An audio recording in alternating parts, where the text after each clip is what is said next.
All right, let's get right into it. Today, we are tackling one of the toughest parts of starting an e-commerce business, finding a niche that isn't just a cool idea, but one that actually makes you money. We're going to uncover how to find those hidden gems with low competition, specifically looking ahead to 2026. But first, a really direct question for you. Take an honest look at your numbers. Is your profit margin kind of meh? Or maybe even below average? If you feel like you're constantly fighting for scraps in a super crowded market, then this is for you. We're here to find a smarter way to play the game. So here's our game plan. First, we'll nail down what a perfect niche even looks like. Then I'll walk you through a simple 5-step method to find your own.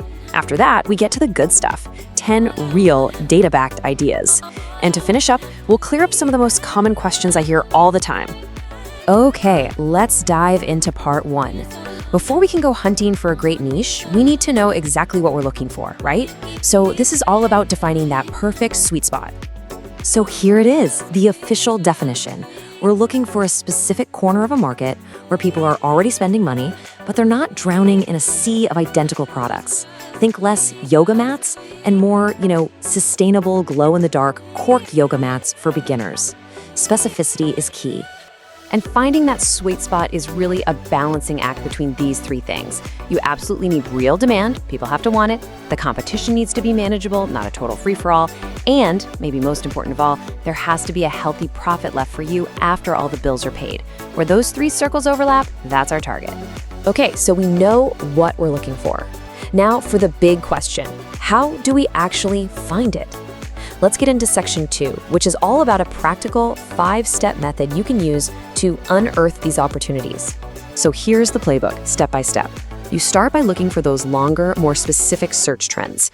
Then you basically become a detective. Go hang out in places like Reddit and Facebook groups and listen for problems people are complaining about. Once you have an idea, you got to validate it with actual data.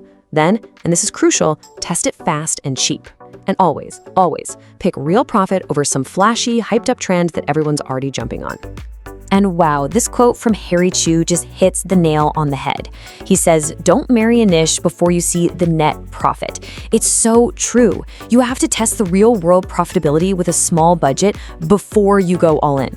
A product can look popular, but if there's no cash left at the end of the day, it's a hobby, not a business.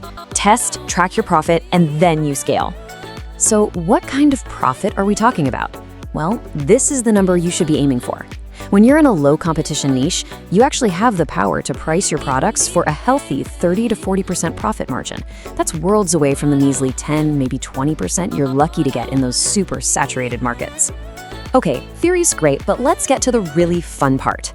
Section 3 is where we get into the specifics. I've got 10 concrete examples that check all our boxes for 2026. These are real ideas to get your own creative juices flowing. All right, here are the first 5. And just look at these numbers. Sustainable mushroom lamps, a potential 65% profit margin with only a few hundred sellers out there. And get this, dessert-flavored toothpaste. I mean, who knew? But the data doesn't lie. A massive 60 to 75% margin, and the competition is incredibly low. That's a perfect example of a quirky, underserved market. And the list goes on. The potential here is just amazing. Tofu cat litter? That solves a very specific problem for a very specific customer. And look at that, 50 to 65% margin. But honestly, the real showstopper here might be frozen smoothie cups with a potential profit margin of up to 80%. 80!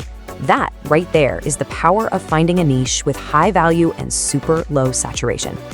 So we've gone through the method, we've seen some killer examples, but I know you might still have a few questions buzzing around. So in our final section, we're going to clear up some of the most common doubts so you can move forward with total confidence. First up, the big one everyone wants to know, where is the competition basically non-existent? Well, the answer is pretty simple. The more specific you get, the less competition you'll find. It's almost always the super targeted ideas. Things like the dessert-flavored toothpaste or a very specific kind of eco-friendly cat litter. They have passionate little communities, but they just haven't been flooded by the big generic sellers. Not yet, anyway. Okay, so on the flip side, what about those giant, timeless markets? The ones that are always going to be in demand no matter what. Here they are. Health, wealth, and relationships. They are the absolute giants of the online world. But, and this is a huge but, Look at that little note down there. It's everything. If you even think about entering these markets, you can't just sell fitness gear. You have to go deep, you have to find a tiny sub-niche, or you'll get crushed by the massive competition. Ah, the dream, right? To find a golden opportunity, a market that's completely empty and all yours for the taking. But let's be real for a second. A market with absolutely zero competition usually means it has zero demand too. The goal isn't to find an empty void. The real goal is to find a market with minimal saturation, where you can see demand starting to bubble up. That's the sweet spot. And that brings us to the final and honestly, the most important thought I want to leave you with. Finding a niche is just step one. The real question you have to answer next is this: how do you know for sure? How do you guarantee that it's actually going to make you money? The answer is the one thing we've been talking about this whole time. You have to obsessively track your true net profit. After every single cost, that's how you know what to scale and what to kill. And that is how you turn a cool little niche idea into a real, thriving business.